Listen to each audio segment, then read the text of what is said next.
kapag ikaw ay nag-hearing in aid of legislation, dapat alam mo yung batas na gusto mong isulat. Hindi katulad ng ginagawa ni Bongo, hindi katulad ng ginagawa ni Bato, na magpapahearing lang for the sake of a hearing. Sa Senado, maraming ganyan eh. Sa upper house, sa Senate. Yung nagpapahearing in aid of legislation, tapos ilang buwan na ang lumipas, nakailang hearing na, walang batas. Bibigyan ko kayo napakalinaw na halimbawa.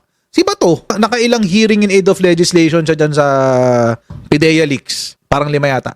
Daming hearing.